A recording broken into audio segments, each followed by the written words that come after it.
Guys, I may have just discovered the most overlooked business opportunity hiding on every street in America and around the world. This is a business where one guy made over $9,000 in a single week just by walking around his neighborhood with some paint and a shovel. Another entrepreneur turned a side hustle selling dog-shaped mailboxes on Facebook into a full-fledged profitable business.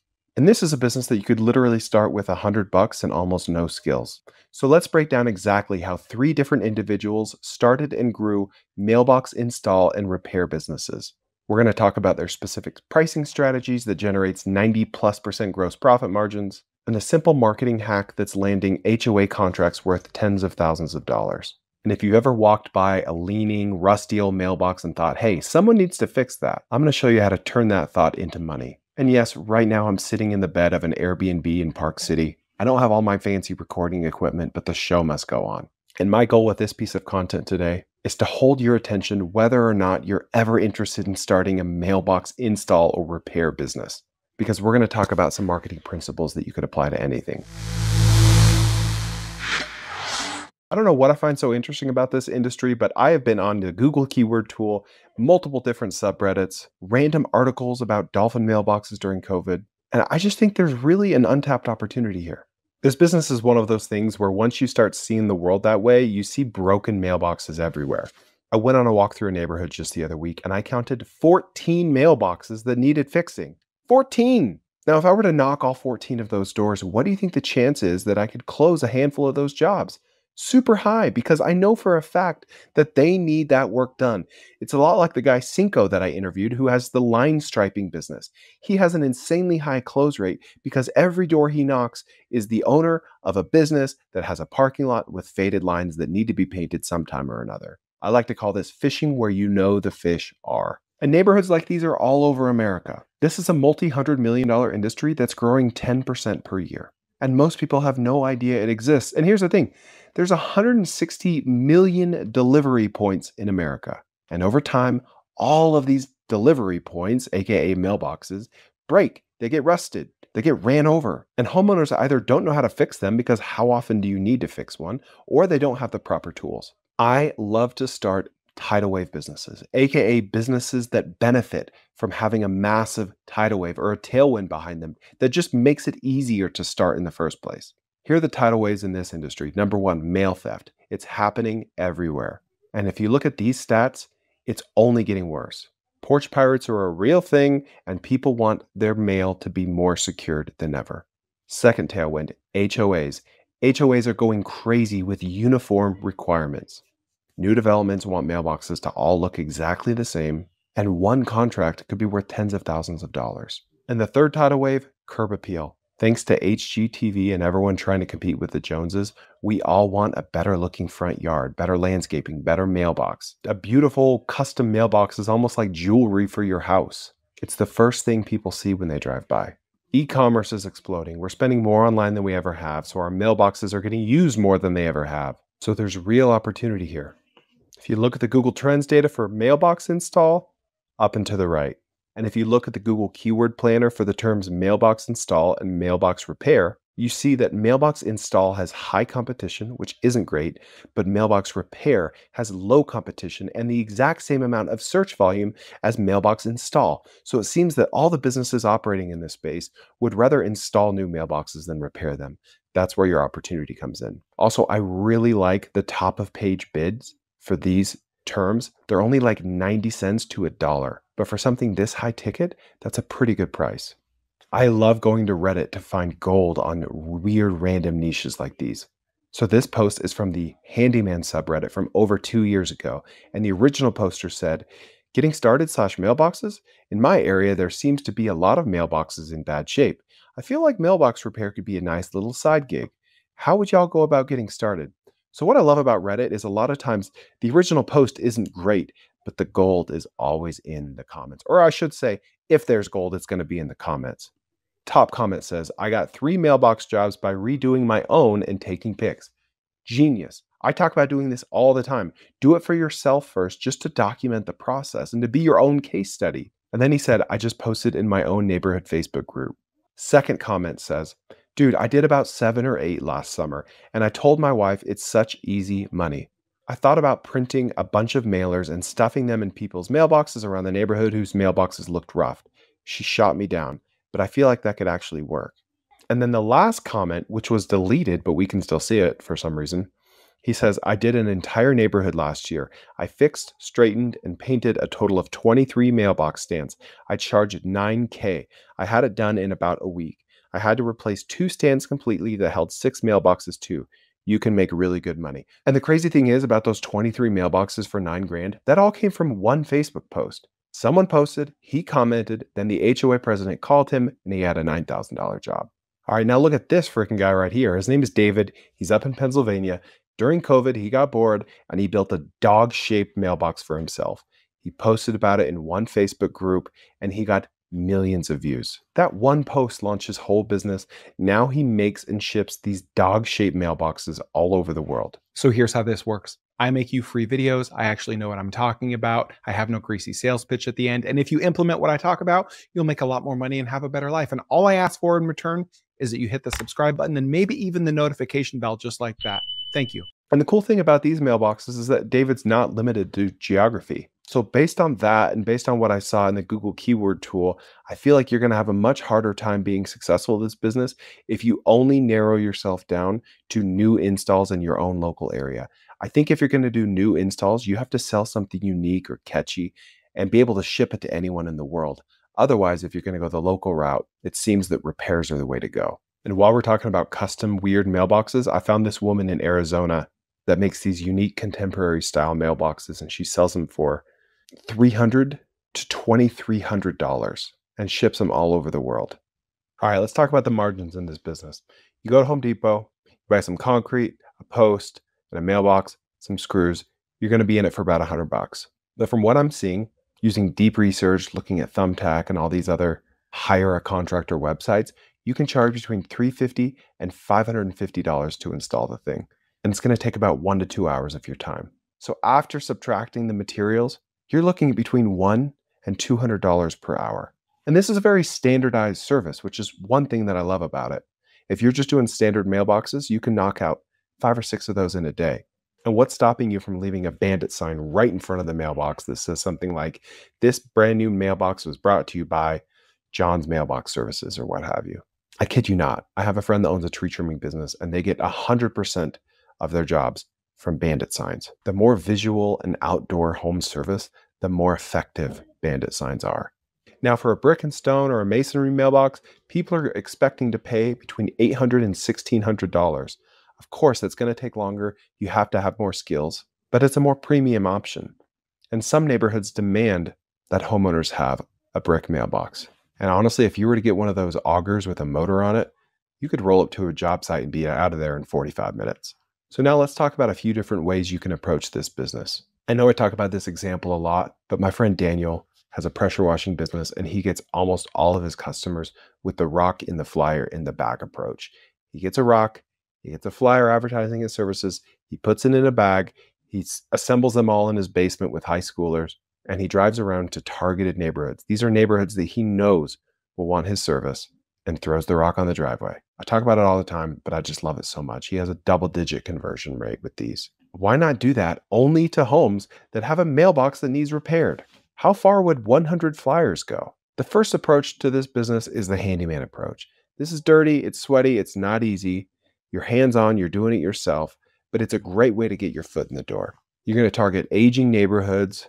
You can look up the age of each neighborhood in your area on Zillow. You're going to find neighborhoods that don't have any mailboxes that need repairs, and then you're going to find neighborhoods that seemingly every mailbox needs repairs. You're going to become known as the guy that fixes mailboxes. Start with a post hole digger, couple tools, you're in business for $100 to $500. Customer acquisition, knocking on doors, rocks and flyers, door hangers, Facebook Marketplace, Facebook groups. Guys, I know this isn't sexy, right? But neither is pressure washing, neither is window washing, gutter cleaning, whatever. But everyone's talking about gutter cleaning and pressure washing and window washing and roof cleaning. Those are all over TikTok. No one's talking about this. The reason I'm talking about it is because all of my indicators are going wild, that there's way more demand than supply in this industry. So I'm trying to clue you in early. And remember, business is more about momentum than anything. It's about getting your first dollar. It's not about starting a sexy new app that you can brag about at Thanksgiving. You gotta put your pride aside for a minute. What's more miserable, installing a mailbox in 2 hours and getting $500, or working in a job you hate for the rest of your life and knowing that every single year that goes by without you quitting makes it significantly harder to finally quit? All right, approach number 2. This is gonna be like your custom artist route. This is gonna be lower volume, but higher profit. This would be great for the creative type, someone that wants to make more unique mailboxes. I grew up in Florida, and I remember there was a manatee mailbox right on North Carpenter, and that thing stood out. That's going to be you. You're going to be the guy that creates, buys, imports from China, whatever. You don't have to be creative enough to make all these designs from scratch. You can buy them from a third-party vendor, but you're going to be the guy known for the weird, wacky mailboxes, and HOAs are going to hate you, but that's awesome. Sports themes, holiday design, family name engravings, whatever your wild brain can come up with. These are going to be people that probably live in nicer neighborhoods. They shop at Pottery Barn. They're watching HGTV. They want to be a little different. Instead of charging $200 to $400, you're going to charge $600 to $900. Not as many customers, but higher profit per job. That's the trade-off that you'll be making here. But you don't have to be limited to geography. This could easily morph into an e-commerce business. It's funny how a lot of service businesses accidentally turn into e-commerce businesses. If you find an amazing supplier on AliExpress, Alibaba, DHgate, Temu, wherever, that sells these really random funky mailboxes for $150, shipping is $50 in bulk, and you're selling them for $600, $800, $900 just for the mailbox itself, put those up on a Shopify site and start pushing Facebook ads to them. What do you think the cost is to point Dallas Cowboys branded mailbox ads to people that live in the DFW area? Extremely low, because your competition is going to be basically zero. No one else is pushing Facebook ads to that market selling that product. And that's the beauty of Facebook ads, is finding, testing, exploring all these random little niches and seeing which one has the lowest CPA, cost per acquisition. What I like about this approach, the second approach, is that these mailboxes are worthy of pictures, Instagram worthy. Your standard generic mailboxes aren't. These are going to get shared. Oh my gosh, that's so cute. Where did you get it? John's mailbox guy, right? You can even use AI image generation tools to show the homeowners what these mailboxes would look like in front of their homes. Your startup cost might be higher for this business because if you're making them custom, you're going to need more materials, or if you're importing them, you're going to have to buy them up front. But hopefully, this increased upfront cost would be more than offset by the increased profit. All right, the third approach to this business would be the HOA contractor. You're going to be the guy that only goes through HOAs. You can go online, you can buy databases of HOA presidents, you can get their cell phone number, their address, their email. You could do outbound like crazy to them. Sell to one to sell to many. Yes, there are trade-offs. This is a longer sales cycle. They're going to be a pain to work with. But let's say your average homeowner mailbox job is $500 and your average HOA mailbox job is $5,000. Okay, 10 times more. Is it 10 times harder to acquire an HOA customer? Maybe it's 12 times harder and it's not worth it. Maybe it's only 5 times harder. Well, if so, then it's worth your while, right? This is a lot more relationship-based business. You're going to be networking with property managers, showing up at HOA meetings, working your way in to the right people in the right communities. But once you have those relationships, you're golden. And with the HOA model, this could be a recurring revenue stream. You could be maintaining these mailboxes or swapping out broken units every year. You're not going to get that from a homeowner. But the thing is, of these 3 options, none of them will work if nobody knows you exist. So let's talk about marketing strategies. Most people overcomplicate marketing, and entrepreneurs waste a lot of time and money figuring this stuff out. But the great thing about the mailbox business is that your customers are everywhere.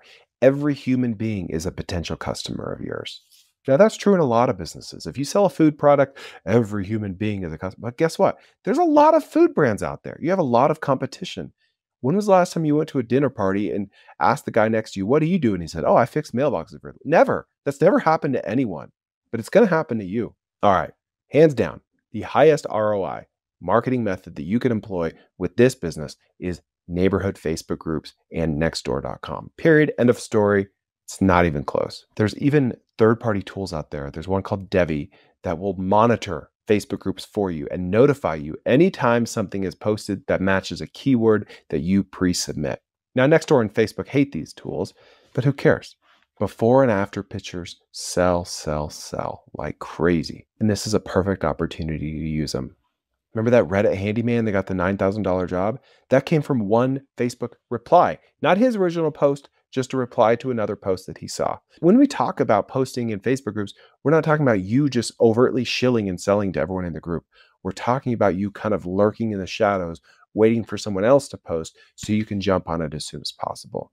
Almost every neighborhood has at least one Facebook group, often multiple. You need to be living in there. Always lead with value. If you do want to post your services, spend 1 to 3 weeks posting just about yourself and your business and generating conversation. Get the top contributor badge after posting 4 to 6 times on Facebook. That way the Facebook algorithm favors you and trusts you. And then only after you've provided value as a poster, do you come in with the salesy stuff. Post your own work, pictures of what you've done, stuff you're proud of. That's not an overt sales tool, but you're still selling. So video is cool, but you know what's better? Long form audio via podcast and my newsletter, tkopod.com. Go there to subscribe for free to my newsletter. It's 1 email a week, very tactical. And then go to my audio podcast, 3 episodes a week, stuff like this. You're going to love it. All free, no sleazy sales pitch, tkopod.com. Here's a pro tip for you. You can run next door ads to specific neighborhoods. So find those neighborhoods with the older homes that you know have broken mailboxes and run next door ads only to those neighborhoods. That way you're not wasting money on the new neighborhoods. You can do the same thing on Facebook. You're going to spend like 20 to 30 bucks to reach like 2 to 4,000 homeowners in those neighborhoods. I guarantee you, if you test like 10 to 20 marketing angles, you're going to find 1 or 2 that command all of your time because they work so well. But you're not going to find those unless you test everything except drugs. And when we're talking about any home service or any local business, Google Business Profile is a non-negotiable. It is low lift. You'll have your whole profile set up and optimized in 30 minutes, put pictures on there, videos, FAQs, fill out all your hours, and those will give you free leads for years to come. And here's another genius tip for you. Direct mail timing. Not just direct mail, but direct mail during the perfect moment. After a big snowstorm, after a big windstorm. And really, it's the only 2 things I can think of. But your direct mail is going to cost the same whether it's after a big snowstorm or not. You can do EDDM, every door direct mail, directly through the US Postal Service. There's a zillion direct mail providers. For postcards, you can expect to pay between 30 and 50 cents. For letters, over 50 cents. When you send the direct mail after these storms, your dollar goes so much further. And especially use before and after pictures in your direct mail, in your postcards. That's a great opportunity to use them. Take pictures of every single job, build a portfolio, put them in Google Drive. And of course, do not neglect the realtors. Here's the thing about realtors. They're used to getting sold to. Also, they need good handymen. When does someone need a mailbox fixed or freshened up or repaired or replaced? Right before they go to sell their home. And realtors are touching multiple homes on any given basis. Sell to one to sell to many. For the first year of our tree trimming business, we were almost exclusively getting all of our jobs from realtors. Flyers work, door hangers work, but remember, do not put flyers in the mailboxes. I know for this business it sounds perfect, but that's actually illegal. You can tape them on the outside of mailboxes, on the trash cans, rocks and flyers, door hangers, but not in the mailboxes. All right, now let's talk about how you could start this thing this week. We're going to call this the opportunity audit. You're going to go on a walk or a drive around a bunch of mailboxes and take notes. Have a spreadsheet, and try to get a good feel for what percentage of the homes in that neighborhood need repairs. This is you just learning the industry. What types of repairs do you see over and over and over? Are they just leaning? Are they rusted? Are they faded? Take note of all that stuff. Try to find at least 20 opportunities within a 15-minute drive from you. And please, please write down exact addresses because these are going to be your first customers. You're not just doing research. You're going to sell to these people. And you know what? If you really want to have a bias for action, go ahead and just knock on the door right then. Like, what are you waiting for? Why come back? You're never going to be more hyped on this idea than right then in that moment. So just go knock on the door. I wouldn't even buy a tool until I had my first job. When you start quoting these jobs, know that the first jobs you quote less than what you feel comfortable quoting. I know that kind of flies in the face of a lot of other advice you hear out there, like don't undersell yourself.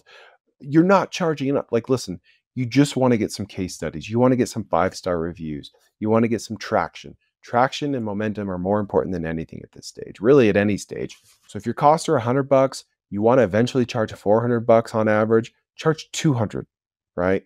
You're still going to make $50 an hour. Then you can get some pictures, take some professional videos and pictures, and use that in all of your promotional materials. Don't worry about getting your LLC, your domain name, yada, yada, all that. No, just start driving around neighborhoods and learning and selling and talking to people. You might learn by the end of the afternoon that after talking to 10 people, all 10 people are more than happy doing the job themselves and wouldn't even pay you $100 to do it. If that's the case, I would abandon ship, honestly. I would move on to the next thing. I would go to my next video or podcast and say, let's experiment with this one. Now, you could get a bigger sample size, talk to 20 or 30 people. But if I talk to 10 people that should be customers, like direct customers, like you're talking, it's the equivalent of having a restaurant and 10 starving people walk in and they look at your menu and say, not for me. That's a problem because those people are starving. These homeowners are starving in that you know that they need a new mailbox or a repaired mailbox. But if for whatever reason in that area, the people just want to do it themselves or already have a handyman, then either talk to more people or pivot to a different idea entirely. The name of the game here is to get your first real customer that you didn't already know beforehand, not a friend or family member. That's always the name of the game.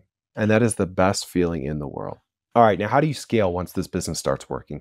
You want to reinvest in better tools. Start with a post hole digger, upgrade to an auger. That's going to enable you to make more money per job. Another thing you can do early on is start thinking of how you can upsell your customers. Maybe they have a standard post mailbox, but you upsell them to a brick mailbox. Maybe you find out that they also need pressure washing and you add that as a new service. Now, there's a caveat there. I would only advise you to do that if you can't find enough mailbox repairs or installs in your area to make a good living out of this. If you only want this to be a side hustle and stay a side hustle, that's fine. Cool. But if you want this to be a 6 or 7 figure business and you've done the numbers, you've crunched the numbers, and it doesn't seem like there are enough homeowners with bad mailboxes in your area to make a 6 or 7 figure business, then you're going to have to add additional service lines and pick stuff that seems to go in line with the homes that you're already working at. Maybe it's painting. Maybe you're only working at old homes, and a lot of these homes also need painting, exterior painting. Add that as a service line. That's another tip that I'll tell you about naming your business. Don't pigeonhole your business with the name. John's Mailbox Services? No. John Services? Yes. That way you can always allow yourself the flexibility of adding new products and services. But you can still start in a niche. Like maybe you call yourself John Services forever and you become an 8-figure business and you only do mailboxes the whole time. Fine, awesome. But you want to have optionality. I started a business called Phone Restore. We fixed phones pretty quickly. iPads became a really big business for us, but some people were not coming to us with their iPads because they thought we only fixed phones. That's where I first learned that lesson. Another way to scale this is by geographic expansion, adding second and third crews, going to cities a few miles away instead of only your home city. Look for partnership opportunities. Go find a bunch of handymen and say, hey, do you ever do mailbox installs? Yes. Do you like doing them? Okay. How about you refer them out to me and I'll pay you for every referral? Or go to landscapers that are hitting 20 to 30 homes a day and say, hey, every time you see a home that needs a mailbox, send them to me and I'll give you a referral fee. I call this piggybacking. Guys, here's the thing. You can totally do this. Standard mailboxes need to be repaired or replaced about every 10 years. There's 160 million mailboxes in America. That means every year, 16 million mailboxes need to be replaced. Now, that's about 5% of the population of America. Call it 320 million. So take the population of your local service area. Let's say you live in a city with 100,000 people. What's 5% of that? 5,000 people, 5,000 mailboxes. That's your TAM, your total addressable market of all the mailboxes that you could potentially fix in your local area if for some reason you were able to fix all of them, which will not be the case. Okay. Let's say you're only able to capture 5% of that market every year. What's 5% of 5,000? 250 mailboxes per year. Let's say you charge $500 each. That's $125,000. Okay. So with quick back of the napkin math, if you're only able to get 5% of your local market, which I guarantee you it could be a lot more because you know who your market is. You have a very rare opportunity to know exactly who your potential customers are. Whereas if you drive by a house that has long grass, they probably are just about to mow or they already have a lawn mowing guy. It doesn't mean that they need a new lawn mowing guy. But because of the nature of this business, if they have a broken mailbox, they need a new mailbox. No one has a mailbox guy until you come along. And so let's say we're toxic optimists, right? You get 20% of your local market every year. 20% of 5,000 homes in that 100,000 person area is 1,000 mailboxes times $500 each. That's $500,000. Take out your materials, which is about 20%, $400,000 net profit. Now, granted, you're going to be doing about 2 mailboxes per working day. That's not a big living, but that's not a bad living. But of course, everyone can look at a spreadsheet, crunch a few numbers, and things look really, really sexy. In reality, things are hard. Business is hard. Things are going to break. You got to have insurance. You're going to have customers to get mad at you. You're going to have to redo jobs for free, but that's just the name of the game. You have problems in any business. Just pick your problems. The fact of the matter is exploding topics, Google Trends, Google keyword tools, and me using Outscraper to scrape how many companies in Texas specialize in mailbox repair, and a few more indicators that I'd rather not talk about, are all screaming at me that there is an opportunity to start this business. So go start it. Share this episode with someone that might want to start it. And thanks for listening or watching The Koerner Office.